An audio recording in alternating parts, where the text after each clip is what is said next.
Okay, let's talk about overwhelm. That heavy, buzzing sensation where your to-do list feels like a mountain, your thoughts race like panicked birds, and your chest tightens just thinking about the next email. You're not broken, you're human.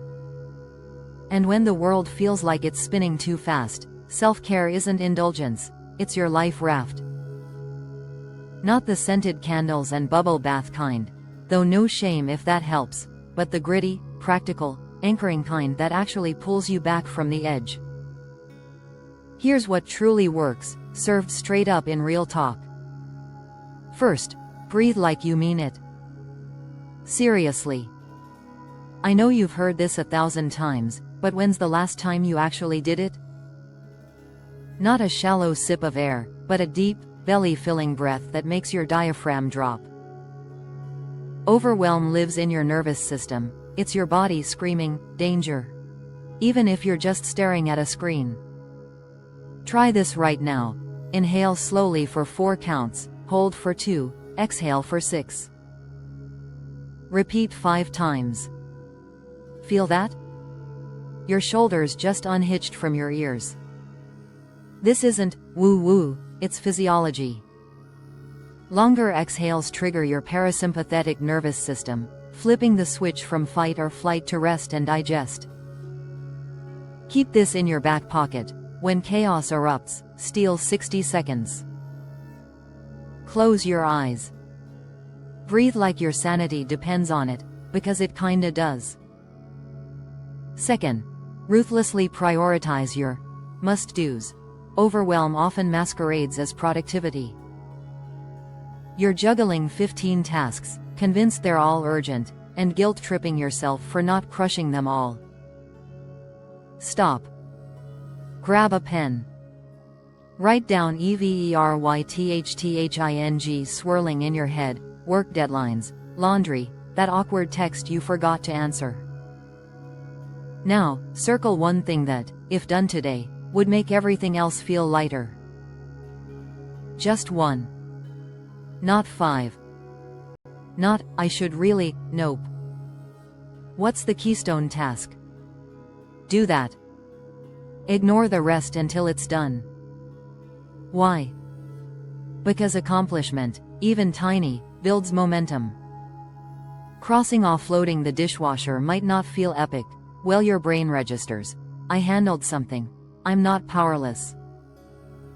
It chips away at the mountain, one deliberate rock at a time.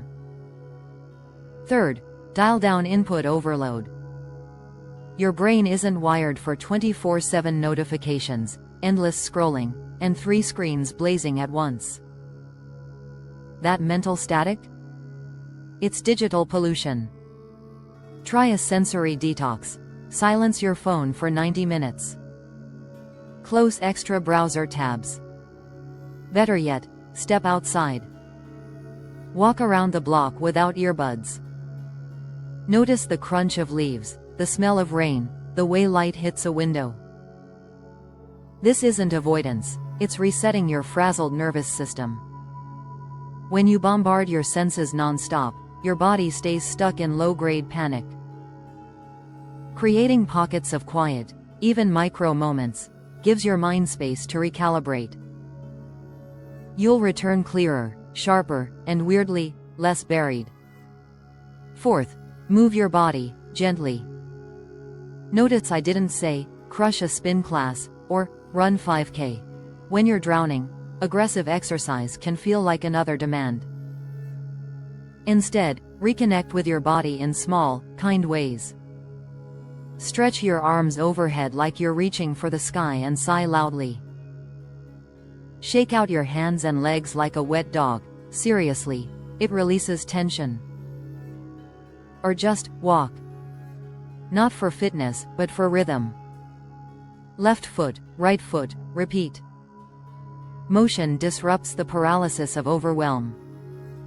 It signals to your primal brain, I'm not trapped, I'm capable. Even 5 minutes of pacing your hallway counts. Your body holds stress in clenched jaws like a knotted back. Physical release tells it, we're safe now. Fifth, name it to tame it. When chaos hits, our thoughts spiral. I can't handle this. This is too much, it's all falling apart. Those vague, catastrophic thoughts feed the overwhelm monster. So, talk back, out loud. Literally say, I'm feeling overwhelmed right now because X, Y, Z. Be specific. Because my boss dumped 3 new projects on me before lunch, and I haven't slept well, and I'm worried about mom's health. Naming the exact sources strips them of their amorphous power. It shifts you from victimhood to observation. This is that feeling. Then, add this magic question. What's one tiny, manageable step I could take toward calm? Maybe it's drinking water. Or setting a timer for a 10-minute break. Clarity emerges when you stop fighting the fog and just describe it. Wrapping it up, overwhelm convinces you you're failing at everything. But here's the secret: showing up for yourself in these small, fierce ways. That's victory. Some days, self-care is just breathing through a panic attack in your car. Other days, it's deleting 27 urgent emails unread. You don't need grand gestures, just consistent, compassionate nudges back to yourself. So next time the world feels like it's caving in, pause. Breathe deep. Pick one rock from the pile. Dial down the noise. Shake out the jitters. Name the storm. You've weathered this before. You're still here. And in this moment, that's more than enough.